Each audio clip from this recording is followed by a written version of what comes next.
నమస్తే అండి. మరి నిన్న రాజధాని మీద జగన్మోహన్ రెడ్డి గారు చేసిన వ్యాఖ్యల్ని అమరావతి ప్రాంతానికి రాజధానికి భూమి ఇచ్చిన రైతుగా ఎంతవరకు సమర్థిస్తారు? జై అమరావతి, జై ఆంధ్రప్రదేశ్ అండి. అసలు ఈ జై అమరావతి అనే మాట రావటానికి కారణం జగన్మోహన్ రెడ్డి.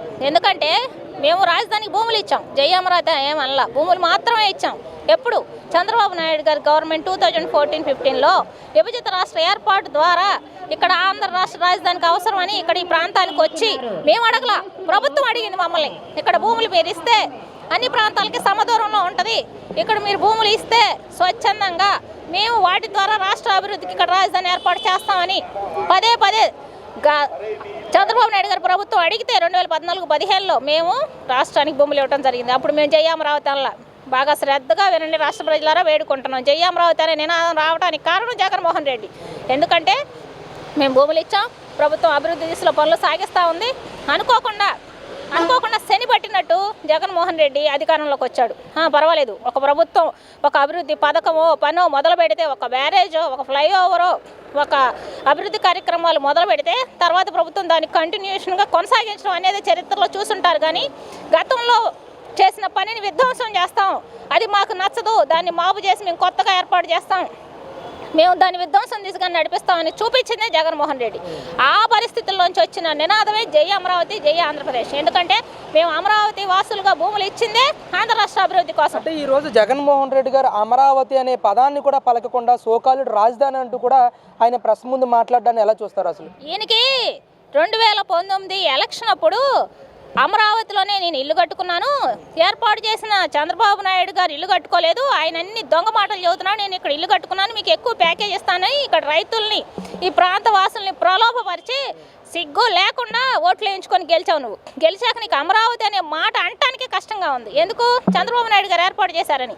అప్పుడు ఏం చేసావు? ఈ ప్రాంతంలో అమరావతి ఏర్పాటు చేయాలి, ఇక్కడ ఒక నగర నిర్మాణం జరగాలి, భూములు కావాలన్నప్పుడు నాకు కూడా ఇష్టమే, నేను కూడా దీనికి అంగీకారమే అన్నావు. అదే నోటితో అమరావతి పలకటానికి ఇబ్బంది పడ్డావు. ఈ అమరావతిని అడ్డం పెట్టుకొని ఆంధ్ర రాష్ట్రం అంతా తిరిగి ఓట్లు వేసుకొని గెలిచావు. ఒక్క ఛాన్స్ అని నమ్మించి వచ్చావు, వంచావు ప్రజల్ని. 3 రాజధానులు అనే మాట అన్నావు సిగ్గు లేకుండా. ఇవాళ రాజధాని అనే మాట లేదు అంటున్నావు కాన్స్టిట్యూషన్లో. అది నోరేనా? అది అసలు కరెక్ట్ అయిన విధానమేనా? ముందు నీకంటూ ఒక విధానం ఉండాలి, నీ దగ్గర ఎలాంటి సరైన విధానం లేదు. అంటే నదీ గర్భజలాల్లో ఇక్కడ కట్టడాలు నిర్మిస్తూ ఉన్నారు. సుప్రీంకోర్టు కూడా ఒకసారి ఆలోచించాలి, అమరావతి ప్రాంతంలో నదీ గర్భజలాల్లో నిర్మాణాలు చేపడతా ఉన్నారని చెప్పేసి కూడా జగన్మోహన్ రెడ్డి మాట. అసలు గర్భం అంటే అమ్మ గర్భంలోంచి పుట్టి పెరిగి వస్తారు ప్రతి ఒక్కళ్ళు. అలాంటి గర్భంలోంచి అమ్మ గర్భంలోంచి వచ్చి నువ్వే ఆ కన్న తల్లినే ఎంతటి హెరాచ్ చేసావు. అలాంటి నువ్వు గర్భం అనే మాట్లాడే అర్హత నీకు అసలు లేదు. ఇంకొక మాట, నువ్వు అన్నది నదీ గర్భం అంటే ఒక చుట్టూ వాటర్ ఉండి మధ్యలో ఉందా? నువ్వు దాంట్లోకే ఆంధ్ర రాష్ట్ర రాజధాని ఉందా? నువ్వు దాంట్లోకే కాన్వాయ్ వేసుకొని వచ్చావా? పరదాలు కట్టుకొని వచ్చావా? భయంతో వణికిపోతా పరిపాలన చేసావా? పరదాలు లేకుండా ఎప్పుడూ రాలేదుగా. నదిలో పడవల మీద పరదాలు కట్టావా? రోడ్డు మీద కట్టావా? రోడ్డు మీద చెట్లు కొట్టించావా? నదీ గర్భంలో కొట్టించావా? నదీ గర్భం అంటే ఏంది, నదీ పరివాహక ప్రాంతం అంటే ఏందో నీకు అర్థం తెలియదు. రాజధానులు సంస్కృతులు ఎక్కడ పరిడవిల్లుతాయి, ప్రజల జీవనయానానికి నీటి అవసరం ఎంత ఉందనేది కనీసపు జ్ఞానం తెలియదు. ఇక్కడ రాజధాని ఏర్పాటు చేశారు, కనీసం ఇక్కడ నవనగర నిర్మాణం అనేది ఏం చూడలేదు, రైతులకు ఏం చేయాలో చూడలేదు. ఎంతసేపటికి చంద్రబాబు నాయుడు గారు రాజధాని ఏర్పాటు చేశారు, నేను దాన్ని కూలగొట్టాలి, దీని నుంచి తవ్వుకుపోవాలి. సీడ్ యాక్సెస్ రోడ్డు కూడా తవ్వేశావు నువ్వు. అప్పుడు ఇక్కడ ఇచ్చిన రోడ్లు తవ్వేశావు, కంప మొలిచేలా చేసావు. తాండవాపురి పట్నం ఇది. అసలు దీన్ని ఎలా చేసావు? మరి ఆయన ఏమో రోడ్లు లేవు, కరెంటు లేదు, అక్కడ పరిస్థితులు కూడా చాలా దిగజారిపోయిన పరిస్థితి కనిపిస్తూ ఉంది. ఇలాంటి పరిస్థితులు అక్కడ రాజధాని అవసరం అన్నట్టుగా మాట్లాడుతూ ఉన్నారు. ఇక్కడ రోడ్లు, కరెంటు, మౌలిక వస్తువులు ఏవీ లేకుండా నువ్వు వచ్చి పరిపాలన చేసేలేవా? అసలు ముందు దానికి సమాధానం చెప్పండి. గతంలో చంద్రబాబు నాయుడు గారు ఏర్పాటు చేసిన సచివాలయం నుంచే నువ్వు పరిపాలన చేసావు సిగ్గు లేకుండా, నువ్వు నీ పరివారం అంతా.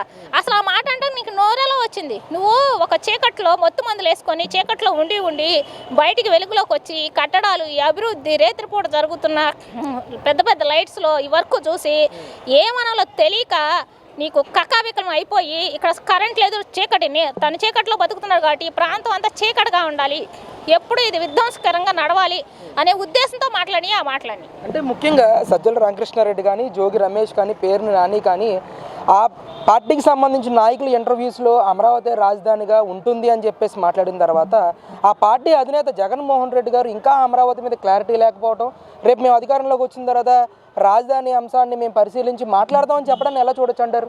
వీళ్ళకి వాళ్ళకున్నది ఒకే విధానం, ఒకే నినాదం, నరకటం, రప్ప అని ఆ నరికే వాళ్ళని ఇళ్ళకెళ్ళి పలకరించి రావటం, నరకటం ద్వారా, బలవంతం ద్వారా, రాక్షస రాజ్యం ద్వారా, రౌడీ రాజ్యం ద్వారా మాత్రమే వీళ్ళు అధికారం పొందాలనుకుంటున్నారు.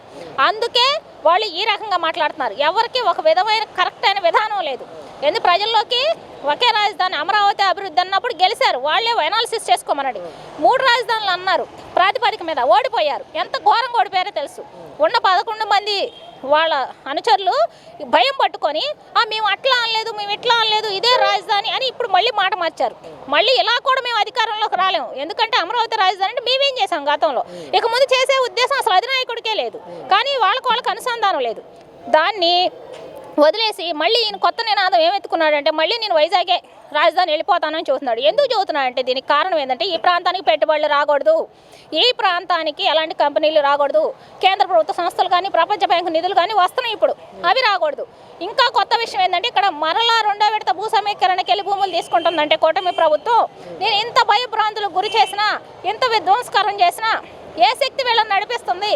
వీళ్ళు ఎందుకు ఇలా అభివృద్ధి తీసుకెళ్తే ఇక నేను భూస్థాపితం అయిపోతాను, వీళ్ళు శాశ్వతంగా అధికారంలో ఉండబోతున్నారని భయంతో, కుళ్ళుతో, అక్కసుతో ఈ రకంగా ఈ 2వ విడత భూ సమీకరణకి వెళ్ళకూడదు, ప్లస్ ప్రపంచ కంపెనీలు పెట్టుబడులు ఇక్కడికి రాకూడదనే ఉద్దేశంతో ఈ రకంగా మాటలు పిచ్చివాగుడు వాగుతున్నారు. ప్రజలు దీన్ని నమ్మటానికి సిద్ధంగా లేరు. ప్రజలకి అభివృద్ధి అంటే ఏంటో మరలా వచ్చిన కూటమి ప్రభుత్వం ఈ రకంగా అభివృద్ధి ఉంటుంది. రేత్రి పగులు కష్టపడి అన్ని రకాల అందరు మంత్రులు, ఉప ముఖ్యమంత్రి, మంత్రివర్యులు వాళ్ళ వ్యవస్థలని అభివృద్ధి దిశగా నడిపిస్తాం. ఈయన చూడలేకపోతున్నాడు. ఏం చెప్పాలో తెలియని స్థితిలో, మైండ్ చలించిన స్థితిలో ఈ రకంగా ఒక విధానానికి కట్టుబడకుండా పిచ్చిగా మాట్లాడుతున్నారు. దీన్ని ప్రజలు 10 సార్లు అబద్ధం అని 100 సార్లు రంకేస్తే అది అబద్ధం అయిపోయింది, మాయ అయిపోయింది. అట్లా చేసి ఒక ఛాన్స్ అని వచ్చాం, మరలా వీళ్ళని అటు ఇటుగా స్థితిలో ఉంచితే వచ్చే వాళ్ళు అనుమానపడతారు.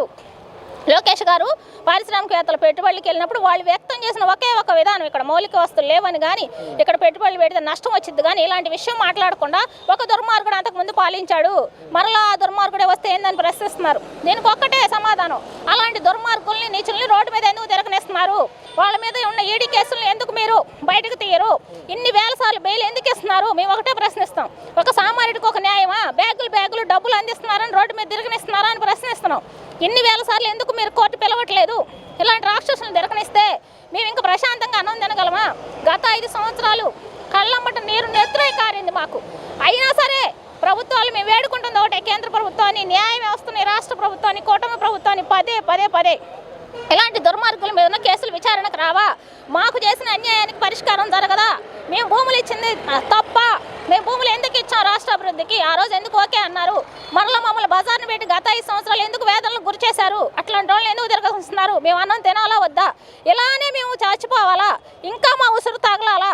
ఆలోచించుకోండి జగన్మోహన్ రెడ్డి. మీరు ఇదే కనుక కొనసాగిస్తే మీరు, మీ పార్టీ, మీ తరపున ఉన్న సపోర్ట్ ఉన్న వాళ్ళు మొత్తం భూస్థాపితం అవటం ఖాయం.